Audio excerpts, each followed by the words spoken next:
हाँ तो प्यारे बच्चों, कैसे हैं आप? मेरा नाम मनीष गुप्ता है and I teach at Bonzai educational initiatives mathematics.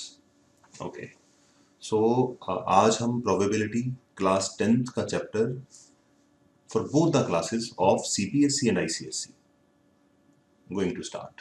Okay, so chapter का नाम है प्रोबेबिलिटी। अब प्रोबेबिलिटी पढ़ने के लिए सबसे पहले हमें बेसिक इंट्रोडक्शन प्रोबेबिलिटी की डिस्कस करनी है। प्रोबेबिलिटी को डिस्कस करना मतलब चांस की बात करना। थ्रू आउट द लाइफ, जब से हम छोटे थे तब से हम बातें कर रहे हैं कि अगर आज बहुत ज़्यादा बादल हुए हैं, it is very cloudy, then rain आने का चांस बहुत ज़्यादा है। वैसे बातें करते हैं। ओके, और कई बार हम गली क्रिकेट खेलते हैं तो लगता है कि हमारी जब टीम सिलेक्शन होती है तो अच्छे बैट्समैन हमने सिलेक्ट कर लिए तो हमारे जीतने का चांस बहुत ज़्यादा है।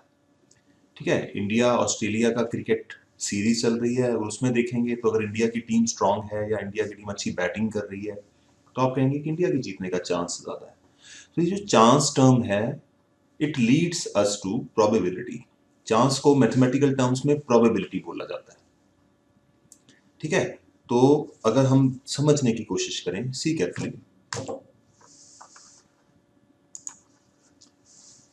Consciously or unconsciously, all of us sometimes use the phrases like most likely, almost uncertain, most probably, no chance at all, etc. etc. etc. ये सारी चीजें हम अपनी लाइफ में यूज करते हैं और ऑलमोस्ट हमारी लाइफ इम्पॉसिबल बन जाएगी इन चीजों के बिना। जैसे आप पढ़ रहे हैं क्लास 10th में, बोर्ड के एग्जाम्स की डेट्स डिक्लेयर हो चुकी हैं, तो बोर्ड के एग्जाम में टॉप करने का चांस क्या है? Very interesting question. तो टॉप करने का चांस किसके ऊपर डिपेंड करता है? आपके एफर्ट्स के ऊपर। ओके, तो कहने का मतलब जो प्रोबेबिलिटी है ये सिर्फ और सिर्फ हमारी रियल लाइफ के अलावा, अगर आप बात करेंगे साइंसेस की, फॉर एग्जांपल इंडिया ने कोई रॉकेट छोड़ा है स्पेस के लिए, तो स्पेस में एस्टेब्लिश हो पाएगा या नहीं हो पाएगा, उसका चांस क्या है? मतलब आप समझ सकते हैं बिल्कुल बेसिक लेवल से मैं कहाँ ले गया उसको। ओके, तो जितनी भी गवर्नमेंट की स्कीम्स बनती हैं, 5 ईयर स्कीम्स होती हैं, उनका जो प्रेडिक्शन होती है कि वो सक्सेसफुल होंगी या नहीं होंगी, वो पुराने रिकॉर्ड को देख के तभी हम डिसाइड कर पाते हैं। ठीक है जी, तो the measure of uncertainty is called the theory of probability. आप साथ साथ नोट्स बनाते रहिएगा। इन क्लासेस के लिए मैं आपको ये बताना चाहूंगा कि अभी तो मैं थ्योरी आपको करा रहा हूँ। थ्योरी कराने के बाद, थ्योरी के बाद हम लोग डिस्कस करेंगे, सवाल क्वेश्चंस करेंगे, जिनमें मैं आपको एनसीईआरटी कराऊंगा और कुछ इंपॉर्टेंट क्वेश्चन आईसीएससी से बिलोंग, जो आईसीएससी को बिलोंग करते हैं, वो कराए जाएंगे। तो क्वेश्चन जब आपके सामने आएंगे, आपने डायरेक्ट क्वेश्चन का आंसर नहीं देखना। आप वीडियो को पॉज कर सकते हैं, पॉज करने के बाद क्वेश्चंस को नोट करिए, नोट करने के बाद क्वेश्चन को खुद ट्राई करिए, फिर आप वीडियो को प्ले करिए और अपने आंसर मेरे आंसर्स के साथ मैच करिए।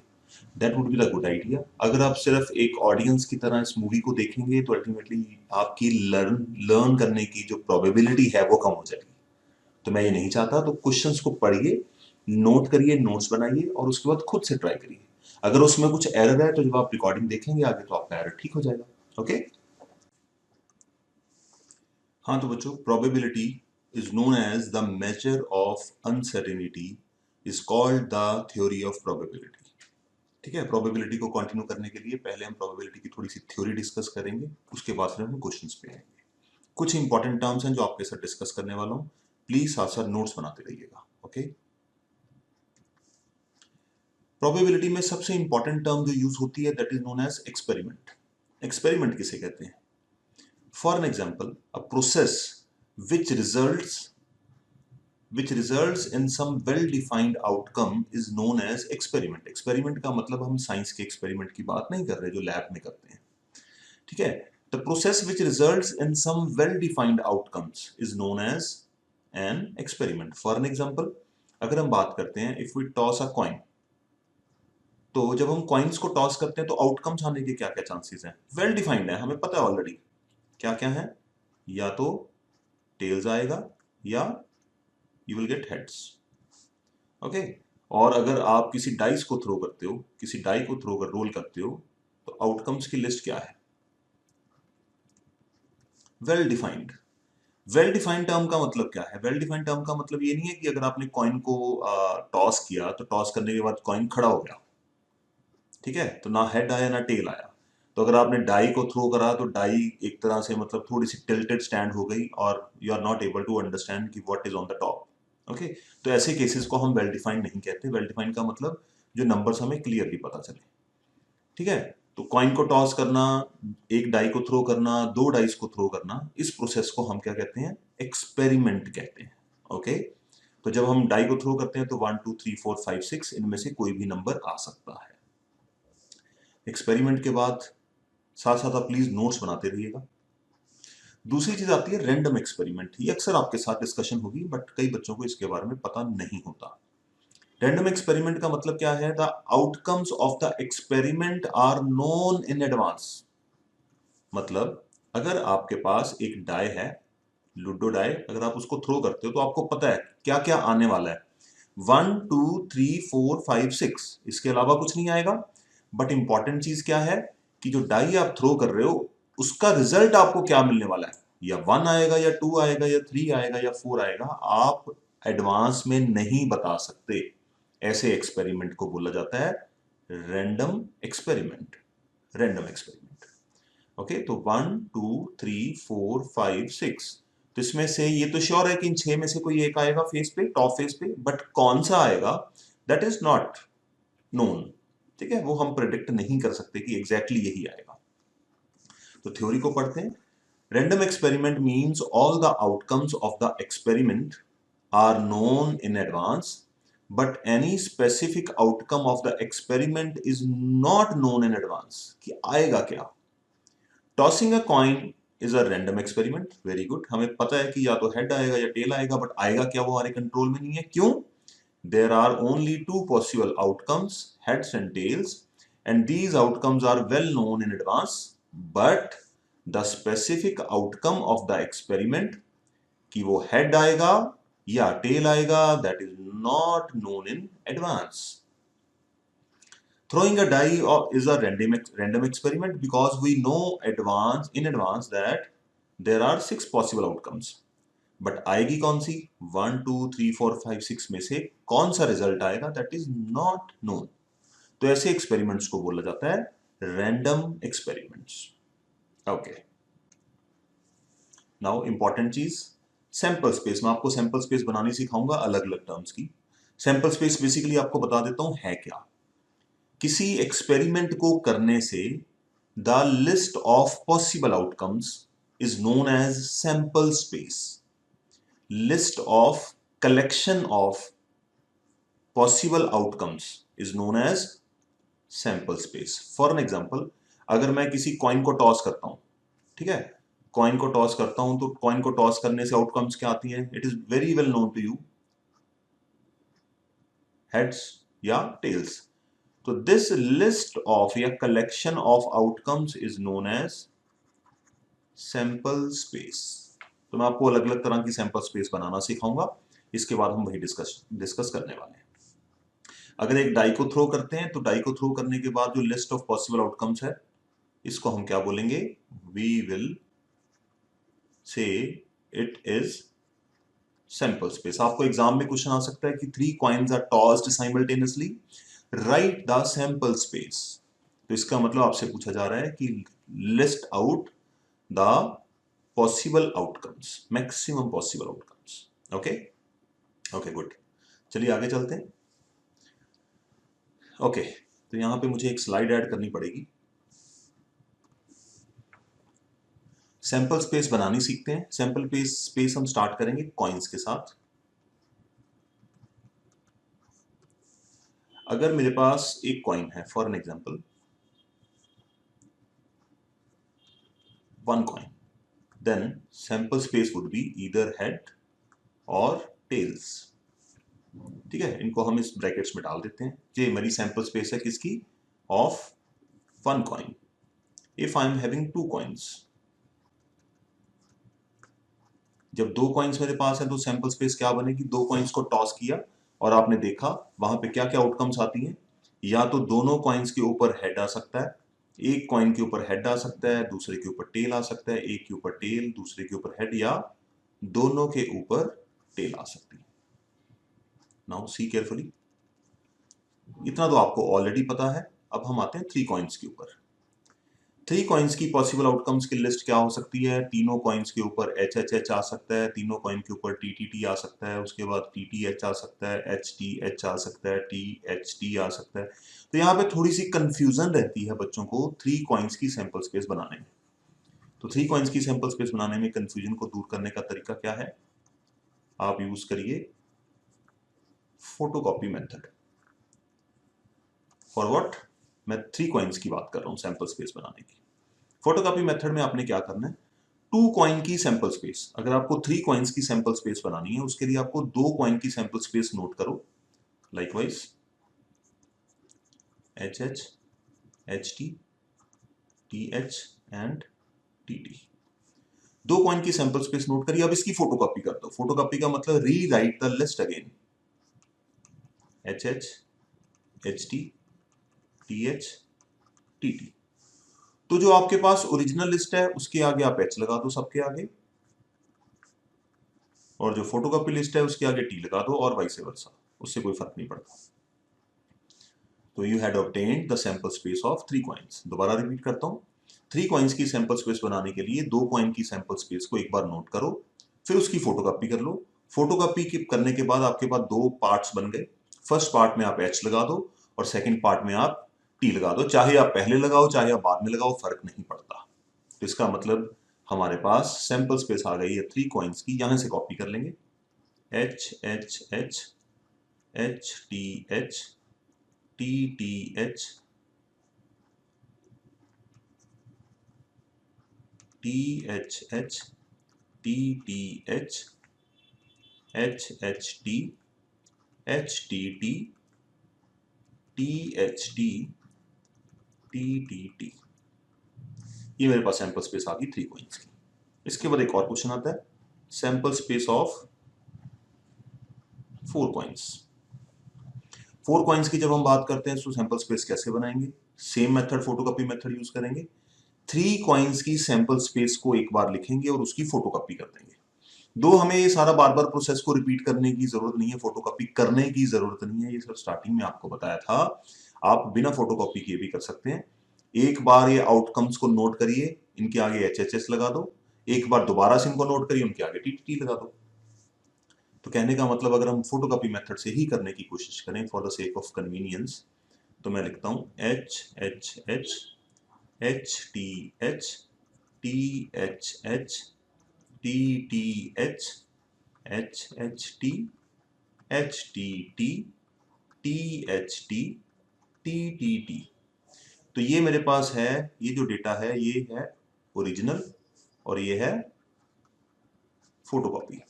तो क्या करना चाहिए हमें? ओरिजिनल के आगे लगा देंगे एच एच एच लगा देते हैं सबके आगे,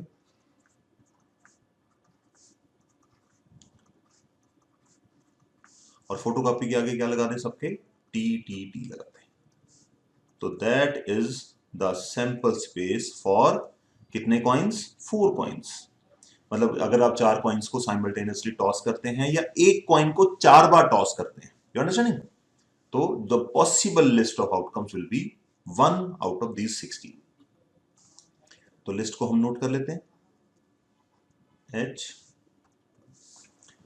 हाँ जी बच्चों, तो ये सैंपल स्पेस तैयार हो गई है 4 कॉइन्स की। आप इसको नोट करिए और एक बार खुद से बनाने की प्रैक्टिस करिए। अगर आपको 5 कॉइन्स की सैंपल स्पेस बनाने के लिए आ जाए, वैसे आएगी नहीं, आपको डराना नहीं चाहता मैं, 5 कॉइन्स की आ जाए तो आपको क्या करना है? 3 कॉइन्स की सैंपल स्पेस को नोट करना है, सॉरी 4 कॉइन्स की सैंपल स्पेस को नोट करना है, उसकी फोटोकॉपी करनी है और पहले वाले के आगे एच एच लगा दो, दूसरे वाले के आगे टी टी लगा दो। अब यहाँ पे क्वेश्चन रेज होता है कि सर अगर हम मेरे पास 5 कॉइन्स होंगे तो मेरे पास नंबर ऑफ आउटकम्स कितनी बनेंगी? अगर 6 कॉइन्स होंगे तो नंबर ऑफ आउटकम्स कितनी बनेंगी? बड़ा सिंपल है, यहां पे आपको मैं साथ में नोट करके देता हूं, number of outcomes that would be 2 raise to power n। Coin के केस में बता रहा हूं, ठीक है? तो 2 raise to power n where n is equal to number of coins. तो इससे अगर आपके पास 5 कॉइन्स हैं तो 2 raise to power 5 that would be 32 outcomes. अगर आपके पास 4 कॉइन्स हैं तो 2 रेज टू पावर 4, इसका मतलब 16 आउटकम्स। अगर आपके पास 3 कॉइन है, you are having 3 coins along with you, then 2 raise to power 3 it would be 8 coins. अगर आपके पास 2 कॉइन है तो 2 raise to power 2 and so on. तो ये तो थी सैंपल स्पेस ऑफ कॉइन्स। अब हम सैंपल स्पेस की बात करते हैं डाइस की। ओके चलिए,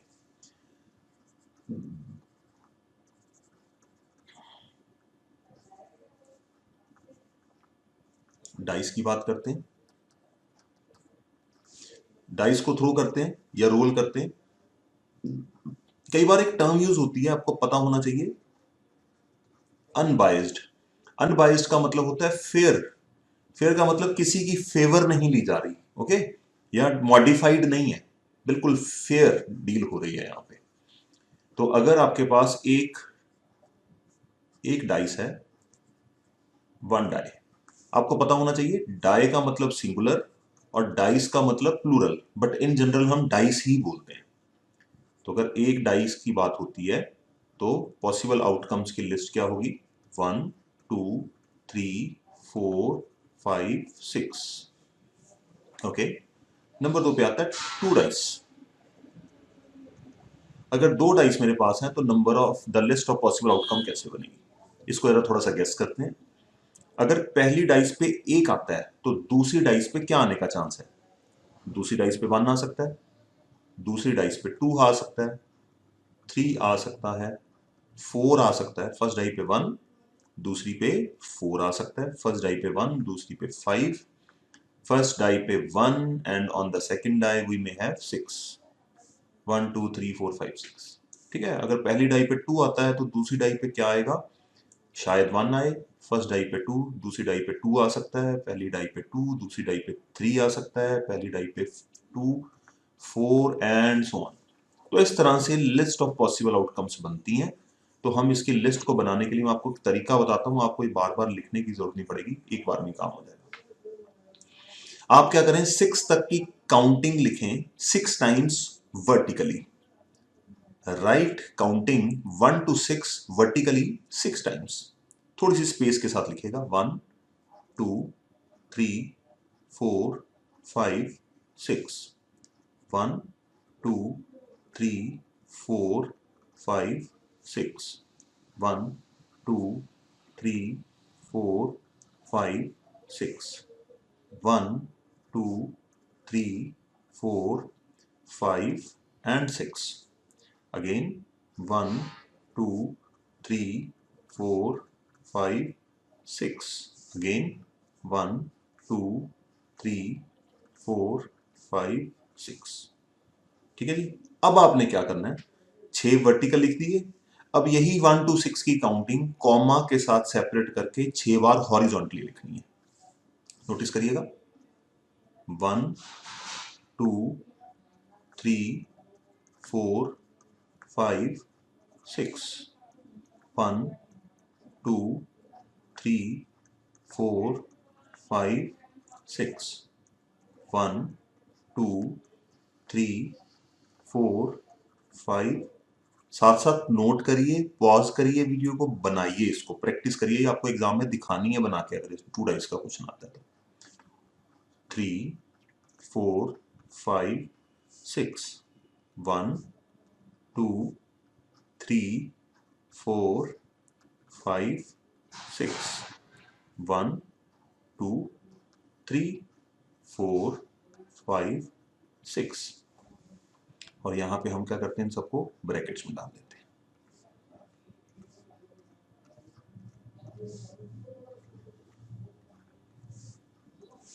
तो ये मेरे पास टोटल लिस्ट बन गई। It has 36 outcomes. Total outcomes कितनी है? 6 6 आर 36 आउटकम्स। अब यहाँ पे कई बार क्वेश्चन रेज होता है। देखिए, पहली बात, ये जो मैंने आपको बना के दिखाई है, इसका पर्पस क्या है कि आपको एग्जाम में ये बना के देनी है खुद से। आपको सिर्फ एक स्टेटमेंट में क्वेश्चन लिखा होगा। मैं चाहता तो आपको स्लाइड भी दिखा सकता था अगर आप चाहें तो। ये देखिए, स्लाइड में मेरे पास ऑलरेडी प्रिंटेड है, बट ये एफर्ट करने का पर्पस क्या है कि मैं साइड बाय साइड आपको सिखा पाऊं कि बनानी कैसे है। अगर आपके पास कोई और मेथड है दैट विल आल्सो वर्क। तो जो आपको कन्वीनियंट लगे आपने वो मेथड पकड़ना है। अब मैटर ये होता है कि सर अगर 2 डाइस हैं तो 36 आउटकम्स हैं, हम नंबर ऑफ आउटकम्स को कैसे गेस कर सकते हैं अगर 3 डाइस साइमल्टेनियसली थ्रो करनी हो? तो नंबर ऑफ आउटकम्स के लिए नंबर ऑफ पॉसिबल आउटकम्स, ये किसके ऊपर डिपेंड करती हैं? 6 raised to power n, where n is equal to number of dice. तो अगर आपके पास 1 डाइस है तो आउटकम्स कितनी आएंगी? 6 आउटकम्स। अगर आपके पास 2 डाइस है, 2 डाइस में आप 6 रेज टू पावर 2 करोगे तो आउटकम्स कितनी आएंगी? 36। Here is the case. And if you are having 3 dice, then 6 raised to power 3, the number of outcomes is going to be 216. But don't worry, आपको 216 बनाने की बिल्कुल जरूरत नहीं पड़ेगी। ओके, तो प्लीज इसको नोट करिए। हाँ, एग्जाम में आपको इतना जरूर पूछ सकते हैं 1 मार्क में, if 3 dice are thrown simultaneously, they're rolled simultaneously, या 1 die is rolled 3 times, then find the number of possible outcomes। तो बस ये फॉर्मूला लगाइए और आपका आंसर आ जाएगा। अब इस लिस्ट में बहुत सारी नई चीजें हैं करने के लिए, वो आपके साथ में डिस्कस करता हूं। प्लीज जरा नोटिफाई करिएगा इसको, तब तक मैं इसको कॉपी कर लेता हूं। हाँ जी, तो यहां पे ये है list of outcomes when 2 dice are thrown simultaneously. अब इसमें क्वेश्चंस किस तरह के पूछे जाएंगे उनके ऊपर थोड़ी सी डिस्कशन करते हैं, ठीक है? इंपॉर्टेंट काम। ओके, तो पहला क्वेश्चन आपसे पूछा जाता है फाइंड द प्रोबेबिलिटी ऑफ, मतलब क्वेश्चन स्टार्ट होता है when 2 dice are thrown simultaneously, find the probability of getting doublet on the top face. Doublet का मतलब क्या है? अगर डाई को आप रोल करते हो तो जो नंबर टॉप पे आता है, दोनों पे 5 आएगा या दोनों पे 6 आएगा, दोनों पे 4 आएगा, दोनों पे 1 आएगा, तो डबलेट आने का चांस क्या है?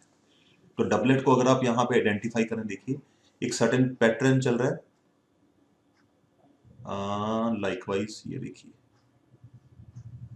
Here we find the doublet, और कहीं पे नहीं मिलेगी, तो find the probability of getting doublet. तो number of doublets is equal to 6, तो प्रोबेबिलिटी ऑफ एन इवेंट कितना होगा इसका? It would B 6/36, 1/6। ओके, दूसरा हम बात करते हैं डबलेट के बाद सम की बात करते हैं। Sum on both the dice, sum of numbers on top faces, on top faces। देखिए जरा ध्यान से, अगर आप नोटिस करें इसको, सम क्या हो सकता है दोनों के ऊपर? ये रहा पहला सम, 1 + 1 2। दूसरा सम, कितनी आउटकम्स हैं यहाँ पे? ये 1 आउटकम है सम 2 की। सम 3 आने के लिए कितनी आउटकम सेटिस्फाई कर रही हैं? सिर्फ 2 आउटकम्स। सम 3 आने के लिए, सम 4 आने के लिए सॉरी, तो सम 4 आपका यहां पे आएगा, 1 2 3। इन 3 आउटकम्स में आपको सम 4 मिल रहा है। सम 5, ये आपको सम 5 मिलेगा, 4 आउटकम्स आएंगी। सम 6, ये सारा पैटर्न मैं आपको इसलिए बता रहा हूं कि जब आप एग्जाम में करेंगे तो हमें ढूंढना नहीं है, पैटर्न को फॉलो करना। अभी देखना, मैं इसको और इजी करता हूं, ठीक है जी? तो सम 6 आने के कितने केसेस हैं? 1 2 3 4 5 केसेस। सम 7 आने के कितने? सम 7 आने के केसेस ये रहे सारे, ये डायगोनल चलेंगी। ये है सम 7। सम 8 आने के कितने केसेस हैं? ये रहे। तो कहने का मतलब अब यहां पे केसेस कम होने स्टार्ट हो गए। सम 8, तो यहां पे 6 चांसेस हैं, यहां पे फिर से 5 हो गए। 5 के बाद सम 9 के 4 केसेस हैं, सम 10 के 3 केसेस हैं, सम 11 आने के कितने केसेस हैं? 2 केसेस हैं, और सम 12 आने के कितने केसेस हैं? 1 केस है। ठीक है जी? तो यहां पे आएगा नंबर ऑफ आउटकम्स। तो अगर हम नोटिस करें सम 2 सम 1 आने का तो कोई चांस होता ही नहीं है। सम 2 आने के कितने चांसेस हैं? 1। सम 3 आने के 2। सम 4 आएगा, इसके चांसेस कितने हैं? 3। सम 5 आने के 4। सम 6 आएगा, इसके चांसेस हैं 5। सम 7 आएंगे, इसका चांसेस क्या है? 6। अब इसके बाद डिक्रीज होने स्टार्ट हो जाएंगे क्योंकि ये सबसे बड़ी डायगोनल है 6 वाली। ओके, तो यहां पे हम आगे लिखते हैं सम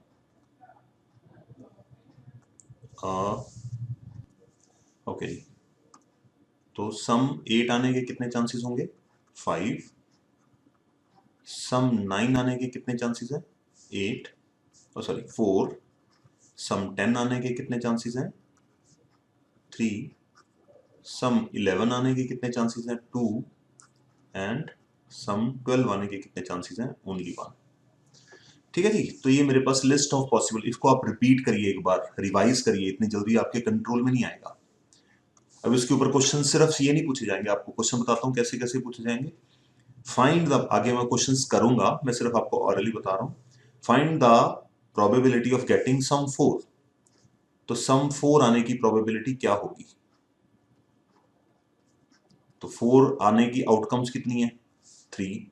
और total number of possible outcomes कितनी है? 36। It would be 1 by 12। Sum of दो टर्म्स आपको और बतानी है यहाँ पे। एक टर्म होती है एटलीस्ट और एक टर्म होती है एटमोस्ट।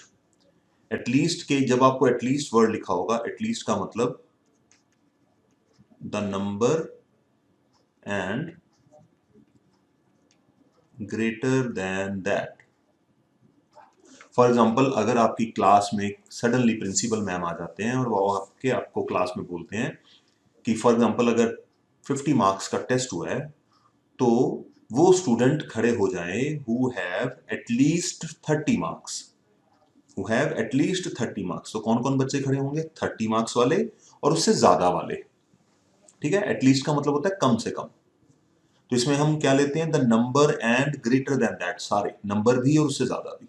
तो एटलीस्ट 5 का मतलब 5 वाले और 5 से ज्यादा वाले सारे। और एटमोस्ट के केस में the number and less than that.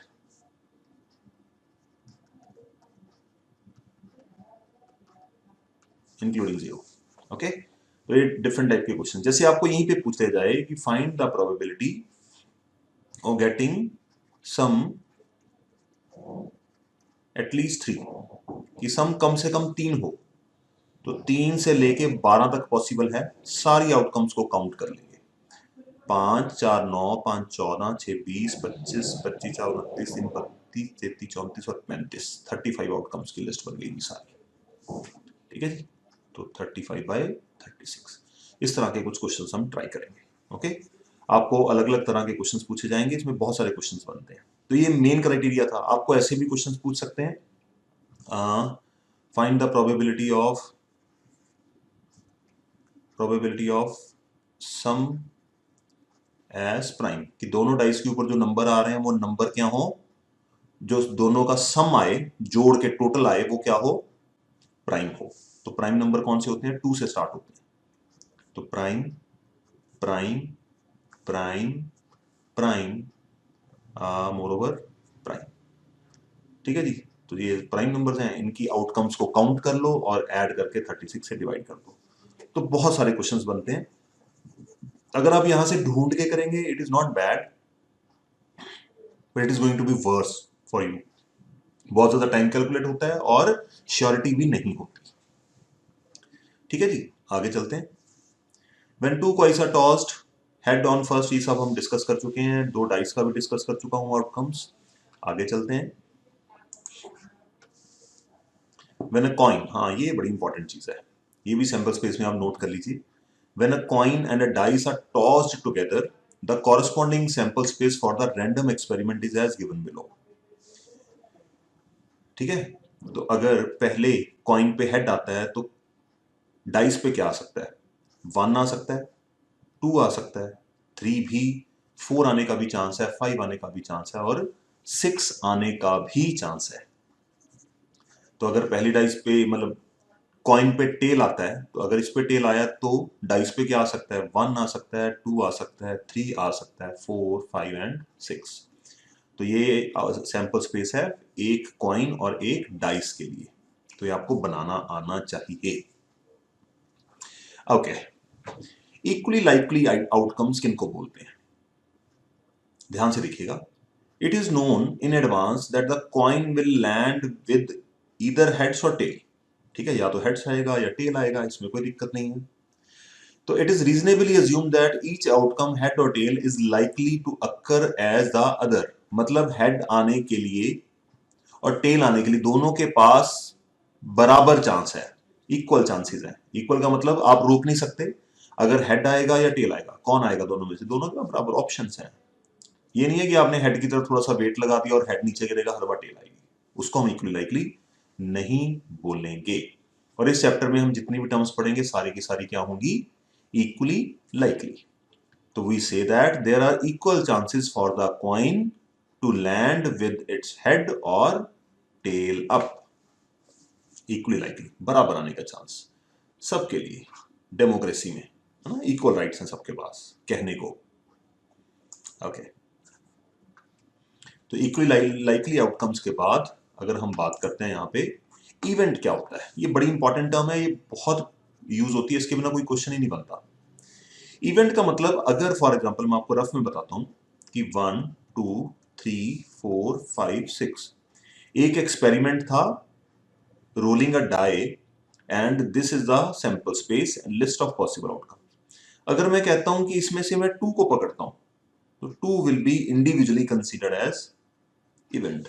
अगर आप बोलते हो इवन नंबर कौन कौन से हैं, इवन नंबर है 2 4 6, तो इसका मतलब इसको भी इवेंट बोलेंगे। अगर आप बोलेंगे ऑड नंबर कौन कौन से हैं, 1 3 5, ये भी एक इवेंट है। इसका मतलब इवेंट किसको बोलते हैं, सैंपल स्पेस में से कोई भी आप अगर लिस्ट ऑफ आउटकम्स उठा लेते हो, उस लिस्ट ऑफ आउटकम्स को, चाहे आप 1 2 लेते हो, चाहे आप 3 4 लेते हो, चाहे आप सारे उठा लेते हो, लिस्ट ऑफ आउटकम्स को हम इवेंट बोलते हैं। ओके, एनी कुछ भी उठा लो आप according to the question, but obvious है। An outcome of a random experiment is called an event. An outcome of a random experiment is called an event. कोई भी outcome ले लो. An event is something that happens. Okay. On tossing a coin, the possible outcome is a head or a tail. Here, getting a head or a tail is an event. तो head आएगा या tail आएगा, उसको हम क्या बोलेंगे, event बोलेंगे of the random experiment. इसी तरह डाइस के केस में 1 2 3 4 5 6 में से कोई भी नंबर आता है, उसको हम बोलेंगे event. You understanding, experiment and event, ये दोनों टर्म्स बहुत फ्रीक्वेंटली यूज होती है। Probability of an event denotes the likelihood of its happening. ठीक है, किसी इवेंट की प्रोबेबिलिटी मतलब 3 आने का चांस क्या है, तो 3 आने का मतलब 3 हैपन होने का चांस क्या है। तो ये प्रोबेबिलिटी का बेसिक फॉर्मूला क्या है, probability of that specific event. जैसे आपको बोला जाए टेल आने की प्रोबेबिलिटी क्या है, तो tail is an event of the experiment. तो प्रोबेबिलिटी का फंडामेंटल फॉर्मूला क्या है, number of favourable outcomes to the event. जैसे आपने बोला कि लाइकवाइज अगर एक कॉइन को टॉस करते हो तो मल्टीपल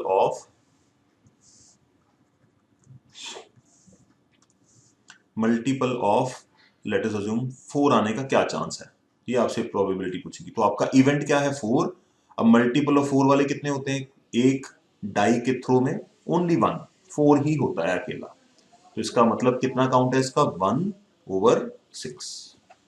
ठीक है, तो इवेंट का मतलब अब समझ गए ना, any outcome is known as event. Okay, great. Now experimental probability, empirical probability या एक्सपेरिमेंट प्रोबेबिलिटी, इसका मतलब क्या होता है कि जैसे फॉर एग्जांपल एक टायर कंपनी है, टायर कंपनी बहुत सारे टायर बना चुकी है, उनमें से 10,000 कस्टमर्स के पास जाकर उन्होंने अप्रोच करके वो उनसे बात कर रहे हैं कि टायर कितनी कितनी देर चले हैं, एक डेटाबेस बना रहे हैं, उस डेटाबेस को नोट करके आपको दे दिया, फिर आपसे प्रोबेबिलिटी पूछी जाती है, उसको हम बोलते हैं एक्सपेरिमेंटल प्रोबेबिलिटी। ठीक है, इसमें क्या है कि आपको ये काम आप 9th में कर चुके हो। When the probability is based on actual experiment, it is called an empirical probability. If a coin is tossed 100 times and outcomes of this experiment are 57 heads and 43 tails, हो चुका है, कर दिया गया है, the probability of a head is 57 out of 100 and tail is 43 out of 100. Since these probabilities are based on actual experiment, हो चुका है, कर चुके हैं एक्सपेरिमेंट को, ठीक है जी, तो दे आर एक्सपेरिमेंटल प्रोबेबिलिटीज। ये जो प्रोबेबिलिटीज हमने निकाली है एक्सपेरिमेंटल प्रोबेबिलिटीज। क्लासिकल प्रोबेबिलिटी या थ्योरेटिकल प्रोबेबिलिटी का मतलब जब हम कोई एक्सपेरिमेंट कर रहे हैं, करना नहीं है एक्सपेरिमेंट, बिना किए। फॉर एग्जांपल अगर मैं बात करता हूं कि अगर 3 कॉइन को टॉस किया जाए तो एटलीस्ट हेड आने की प्रोबेबिलिटी क्या है। आई एम नॉट सेइंग कि I had tossed 3 coins 100 times. मैं कहता हूं कि अगर 3 कॉइन्स को टॉस किया जाए तो मतलब सिर्फ हम थ्योरी में चल रहे हैं, और मैथ्स में तो थ्योरी ही काम आती है हमारे, उसको हम क्या कहते हैं, क्लासिकल प्रोबेबिलिटी। ओके, तो हम 10th में क्लासिकल प्रोबेबिलिटी ही पढ़ेंगे।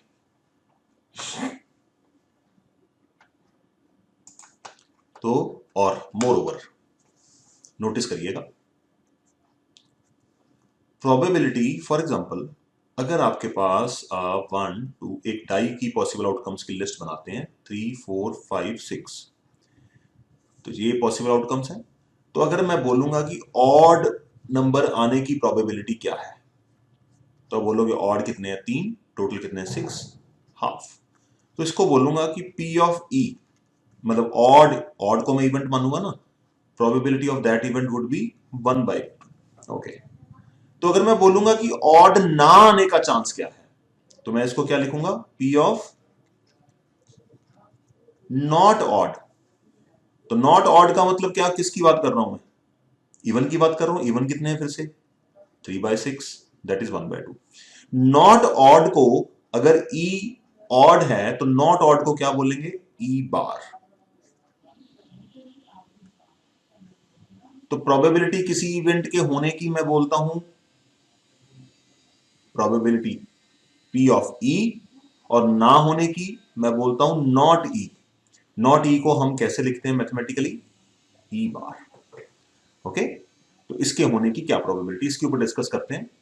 इन a single throw of die getting a number less than और equal to 2 and getting a number not greater than 2, the mean is same।